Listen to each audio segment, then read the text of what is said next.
काल एक बाबा मला भेटले आणि त्यांनी मला एक प्रश्न विचारला. अरे बाबा, हे जर सरकारी हॉस्पिटलमध्ये मोफत होतं तर मला बाहेर 12,000 रुपये खर्च का करावे लागले? आणि हे ऐकून मी थक्क झालो. आणि मला एक गोष्ट जाणवली की लोकांकडे पैसे कमी नाही आहे तर माहितीची कमी आहे. आजचा हा व्हिडिओ शेवटपर्यंत नक्की बघा, कारण यातली एक गोष्ट तुमच्या घरच्यांच्या नक्की उपयोगी पडेल. सगळ्यात पहिली गोष्ट, लसीकरण. अजूनही काही लोक असे समजतात की लसीकरणासाठी पैसे लागतात, पण राष्ट्रीय लसीकरण कार्यक्रमांतर्गत मुलांच्या आणि गर्भवती महिलांच्या तसेच रानटी प्राण्यांच्या चावा, उदाहरणार्थ कुत्रा असेल किंवा साप असेल, या सर्वांची इंजेक्शन्स अगदी मोफत या सरकारी रुग्णालयामध्ये दिली जातात. आणि हीच लस न घेतल्यानंतर हजारो रुपयांचा खर्च होऊ शकतो. दुसरी गोष्ट, औषधं. डॉक्टरांनी दिलेले अनेक आवश्यक औषधं सरकारी रुग्णालयात उपलब्ध असतील तर ती मोफत मिळू शकतात. म्हणून आधी मेडिकलमध्ये धाव घेण्यापेक्षा रुग्णालयात नक्की चौकशी करा. तिसरी गोष्ट, रक्त तपासणी.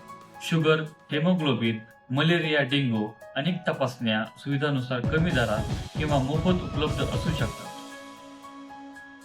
पण सगळीकडे सारख्या सुविधा असतील असं काही नाही, हे लक्षात ठेवा. चौथी गोष्ट, आता सर्वात महत्वाची गोष्ट म्हणजे आयुष्यमान भारत आणि महात्मा ज्योतिराव फुले जन आरोग्य योजना म्हणजेच MJPJ-AY.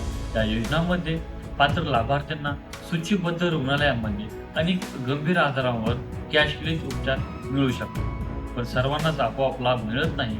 पात्रता आणि रुग्णालय तपासणं खूप महत्वाचं आहे. पाचवी गोष्ट, गर्भवती महिलांची तपासणी. प्रसूती संबंधी सेवा, मुलांचं लसीकरण, TB, मधुमेह, रक्तदाब अशा अनेक राष्ट्रीय आरोग्य कार्यक्रमांतर्गत सेवा उपलब्ध आहेत.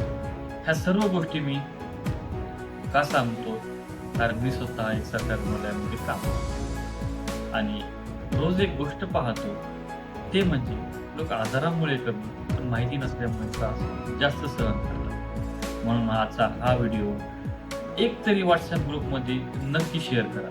कदाचित तुमच्या एका शेअरमुळे कोणाच्या तरी हजारो रुपये वाचतील आणि त्याला योग्य ती सेवा मिळेल. मी कृष्णा वाघमारे. नक्की पुढच्या व्हिडिओमध्ये अशाच माहितीपूर्ण विषय घेऊन पुन्हा भेटू. धन्यवाद.